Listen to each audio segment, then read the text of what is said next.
प्रभु महावीर के चरणों में भाव भरा वंदन। महातपस्वी युग प्रधान आचार्य श्री महाश्रमण जी के श्री चरणों में भाव भरा वंदन। समुपस्थित धर्मानुरागी श्रावक श्राविकाएं, उपासक सप्ताह के अंतर्गत आज का हमारा निर्धारित विषय है आगम युग की श्राविकाएं। जैन धर्म में नारी को पुरुषों की भांति ही समान अधिकार दिए हैं। दुनिया में एकमात्र जैन धर्म है जिसने प्रारंभ से ही पुरुष और नारी के मध्य में भेद नहीं किए। उन्हें हर क्षेत्र में बराबर का समानता का दर्जा दिया गया।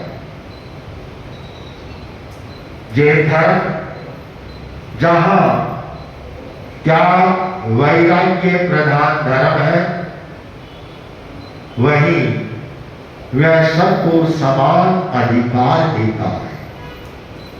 क्यों कि जैन धर्म आत्मवादी धर्म है, वह ईश्वरवादी धर्म नहीं है। जैन धर्म आत्म कर्तृत्व को स्वीकार करता है।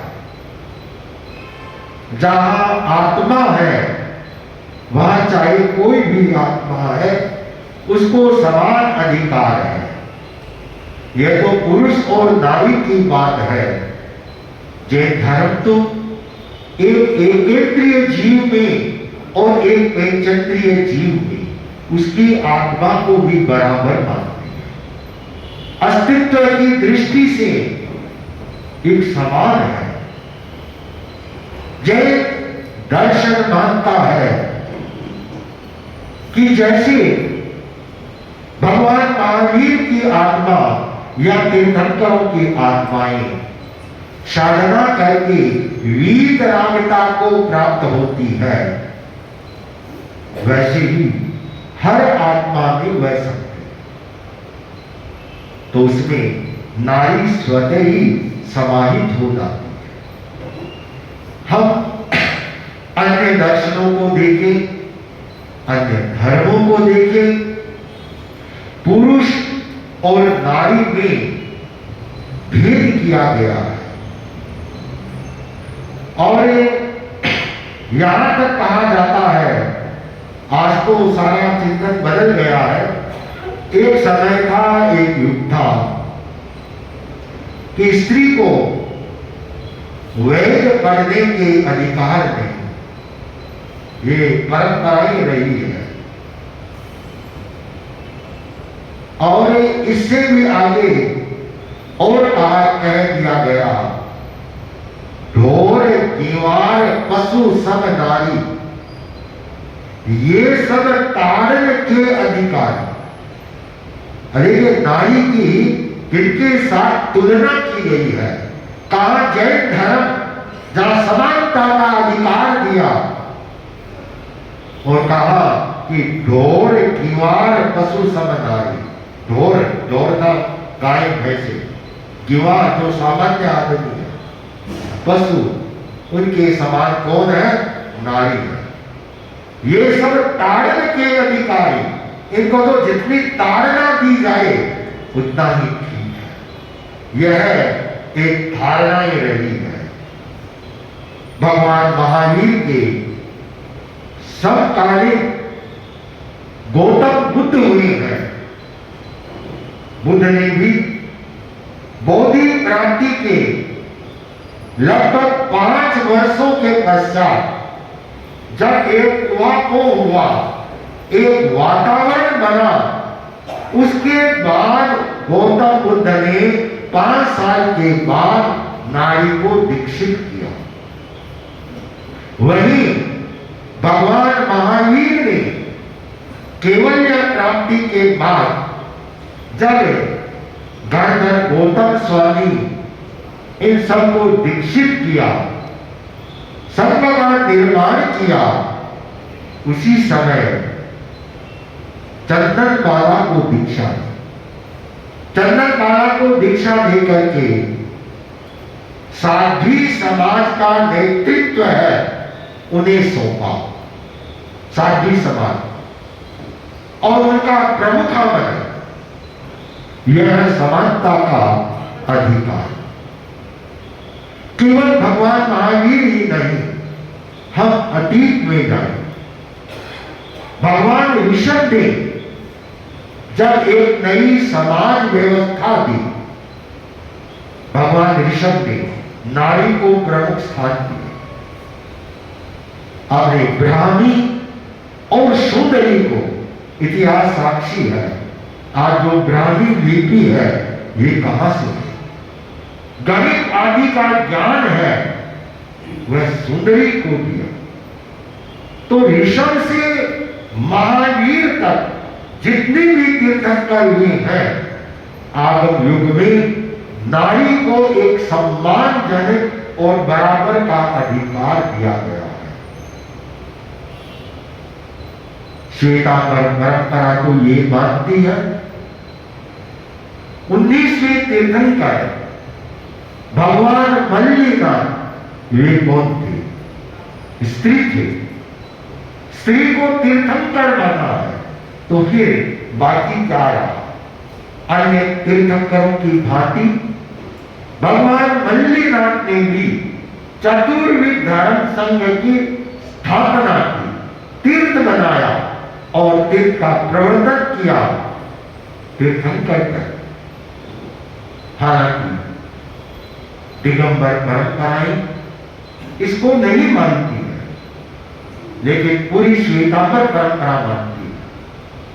दिगंबर परंपराओं में पांडव पुराण ग्रंथ है, पांडव चरित्र, पांडव पुराण, उसमें उल्लेख मिलता है उनके कि राजीमती, कुंती, द्रौपदी, सुभद्रा, इन्होंने जैन धर्म का पालन करके और शील व्रत का अखंड रूप से पालन करके उन्होंने बहुत बड़ा कार्य किया, धर्म का पालन किया और पालन करके उन्होंने स्त्री वेद नामकरण को क्षय किया।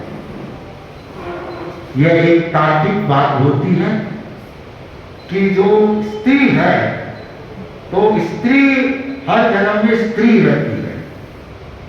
पुरुष स्त्री बन सकता है लेकिन स्त्री पुरुष नहीं। क्यों?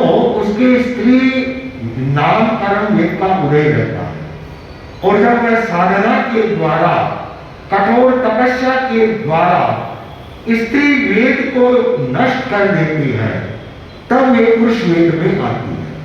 तो यह दिगंबर मान्यता है कि वे शील व्रत का पालन करके और स्वर्ग में उत्पन्न हुए और आगे चल करके वे मोक्ष को प्राप्त करेंगे।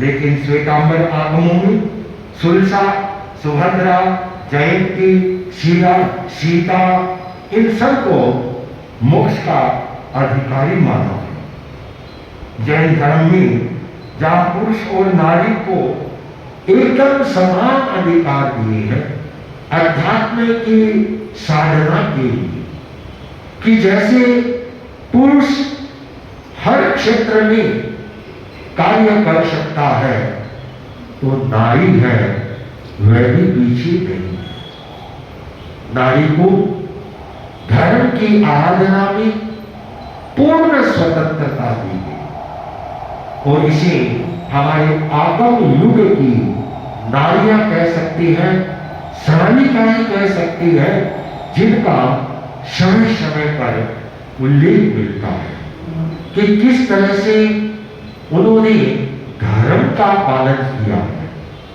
एक से एक बढ़कर के श्राविकाएं हुई है। चाहे हम 16 सदियों के उदाहरण ले लें, उनके अलावा भी बहुत सारी घटना प्रसंग है। एक प्रसंग आता है, आप लोगों ने सुना होगा, सुभद्रा सती का। सुभद्रा सती जो श्री जिनदास की पुत्री थी और एकदम धार्मिक वातावरण में पली। जिनदास जिनेश्वर देव के धर्म का अनुयायी था, निर्ग्रंथ प्रवचन पर दृढ़ आस्थावान था और पूरे घर में धर्म का वातावरण था। उनकी यह होनहार सुभद्रा उनकी लड़की थी और जब वह यौवन अवस्था को प्राप्त हुई तो मन था सेठ का कि मेरी कन्या की शादी उसी के साथ होगी जो जैन धर्म को मानता, निर्ग्रंथ प्रवचन का पालन करता। मैं अपने लड़की की शादी उसी के साथ, रूपवान थी, बुद्धिमान थी, होशियार थी। तो एक बौद्ध धर्म का अनुयायी युवक था जिसका नाम बुद्धदास आता है। तो बुद्धदास ने सुभद्रा का रूप सौंदर्य की चर्चा सुनी और सोचा मैं इस कन्या के साथ शादी करूं। और उसने एक बहुत बड़ा माया जाल बिछाया, संतों के यहां आने लगा, दिन भर सेवा करता है, समाई करता है, प्रवचन सुनता है, त्याग प्रत्याख्यान करता है और किसी भी तरह की किसी से कोई बात नहीं। जिनदास रोज संतों के आता जाता था, लड़की भी आती थी। धीरे धीरे जिनदास का ध्यान बुद्धदेव की ओर आती कि यह कौन है, बड़ा धार्मिक है और दिन भर यह धर्म करता रहता है। तो एक दिन शेख जिनदास ने उसका परिचय पूछा और उससे बातचीत की। तो बुद्धदेव बोला, यह धर्मस्थान है, धर्मस्थान में संसार की बातें नहीं की जाती, या तो त्याग वैराग्य धर्म की चर्चा है। तो उसका असर बुद्धदेव के ऊपर और ज्यादा हो गया। उसको घर पर बुलाया, परिचय पूछा और एक विश्वास किया। विश्वास करके अपने लड़की की शादी की। लेकिन शादी होती ही सारा सब कुछ बदल गया। जिसको जैनी माना था वह जैनी नहीं था। एक बहुत बड़ा धोखा किया गया, धोखे के साथ शादी हुई और जब सुभद्रा को मालूम पड़ा उसको बहुत दुख हुआ। लेकिन क्या दिल धर्मिणी थी, वह धर्म का पालन कर उसकी सासू बहू को बहुत तकलीफ देती है, सारे कष्टों को सहन करती है। और एक बार एक ऐसा प्रसंग बन गया कि एक बार एक दिगंबर मुनि चंपा नगरी में आना हुआ। ये चंपापुरी का प्रसंग है। और सुभद्रा ने देखा कि ये तो मुनि है, अविग्रहधारी है। उनके आंख में एक तिनका गिरा हुआ। जो अविग्रहधारी या जिन कल्पी साधु होती है वे अपने कष्ट को दूर नहीं करते। शरीर कल्पी और जिन कल्पी मुनि की साधना में बहुत बड़ा अंतर होता है। बहुत कठोर साधना होती है चित्त कल्पी की साधना। वे कष्ट की उदीरना करते हैं। यदि सामने सिंह आ रहा है, वे इधर उधर नहीं जाएंगे, सामने जाएंगे। मौत का से डरते नहीं। सुभद्रा ने देखा और अपने धर्म की संस्कार थे वह आई, और जो आंख में तड़का गिरा हुआ था कैसे निकाले आप जैसे कोमल स्थान से। तो सुभद्रा ने मुनि को पकड़ा और अपनी जीभ फेर करके उस तड़के को निकाला। अब योग की बात सुभद्रा ने निकाला तो जो सुभाग की वह बिंदी थी, बिंदी बोलते क्या बोलते हैं, वो मुनि के लग गई। सासू ने देखा, बस देखते ही एक बहुत बड़ा आधार मिल गया। दिगंबर परंपरा में आज भी संगठन नहीं होता है। स्त्रियां होती है वो संतों के स्पर्श करती है, और पुरुष होते हैं वो जो दिगंबर माता जी वो होती है उनके चरण स्पर्श करते हैं। ये भेद नहीं है उनमें। तो सास ने एक कुलक्षणी का, व्यभिचारिणी का अपनी बहू के ऊपर आरोप लगा, बहुत बड़ा आरोप लगा। अब सती सुभद्रा ने तो मुनि का एक पीड़ा कष्ट दूर की, और उसकी सास ने उस घटना को बड़ा रूप दिया। चारों ओर निंदा होने लगी। अब देखिए उस समय जो शील सहाय देव थे उन्होंने सती की रक्षा, क्यों कि जो शीलवती नारियां होती है तो उनको वंदन देव भी करती है। सत्य और शील को नमन किया जाता है। रात्रि के समय चंपापुरी के गेटों को बंद कर दिया चारों। न कोई बाहर से भीतर आ सकता है, न कोई भीतर से बाहर जा सकता है। और बार बार आकाशवाणी कर दी गई कि चंपा नगरी में कोई भी सती है तो वह आए, कच्चे धागे से कुएं से छलनी में पानी निकाले। छलनी होती है ना, क्या छलनी कहते हैं, नेपाल में क्या कहते हैं, चालनी कहते हैं मारवाड़ी भाषा में। छलनी से में कच्चा धागा बांधे और कच्चा धागा बांध करके कुएं से पानी निकाले, उस पानी के दरवाजों के छींटा दे, ये गेट खुल जाए। देववाणी हुई चंपापुरी की, जो अपने आप को शीलवती नारियां समझती थी, एक एक करके आती है, फेल हो गई।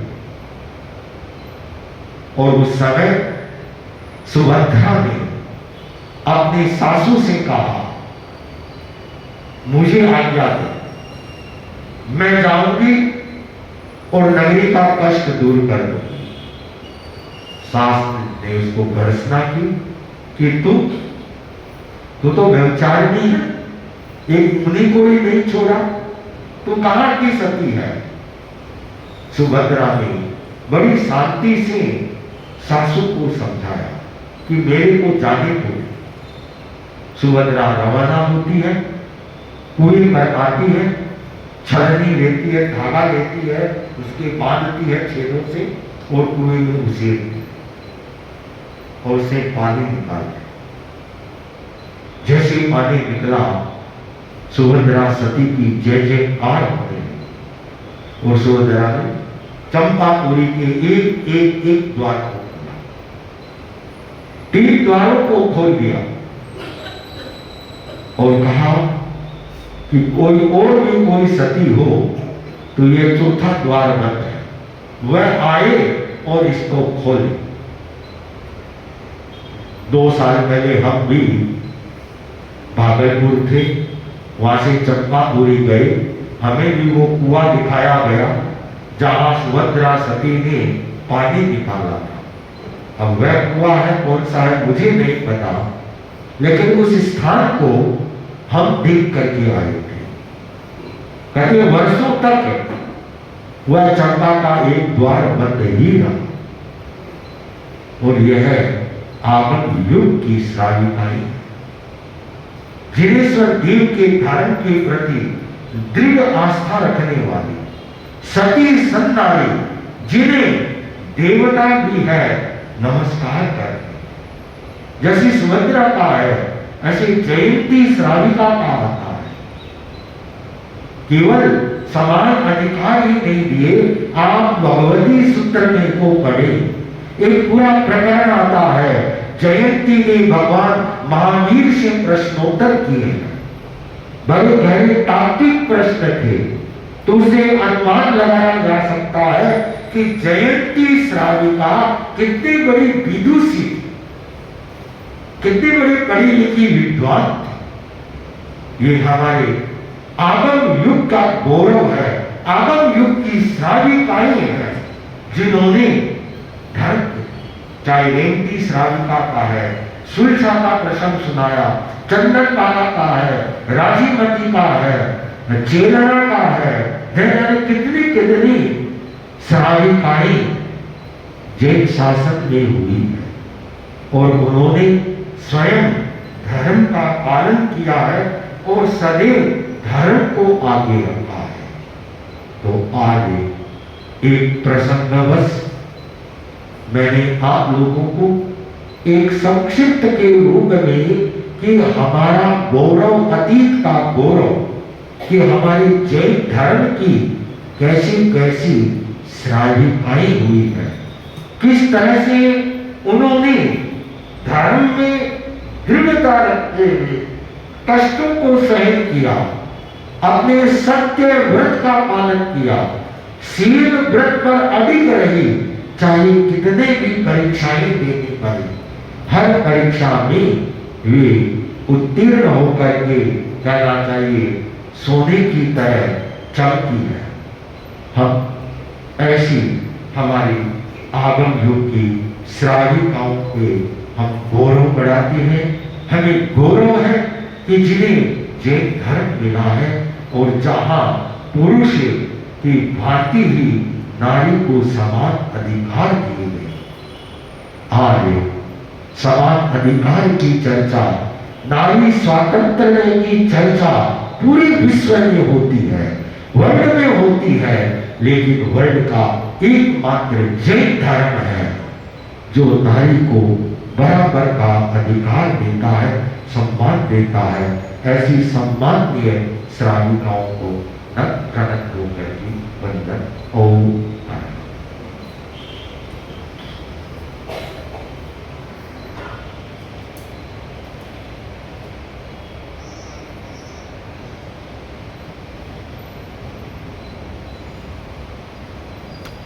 आभा नगरी का राजा वीरसेन की दूसरी शादी हुई, दूसरी रानी चंद्रावती। प्रसन्न था, वर मांगने को कहा तो रानी ने क्या मांगा? धन दौलत आभूषण नहीं मांगे। कहा राजन आप वीर शायद करें, युद्ध से मुक्त बने। ये दोनों प्रतिज्ञाएं करा देते कि कभी शिकार नहीं करना और किसी भी राज्य के ऊपर आक्रमण नहीं करना।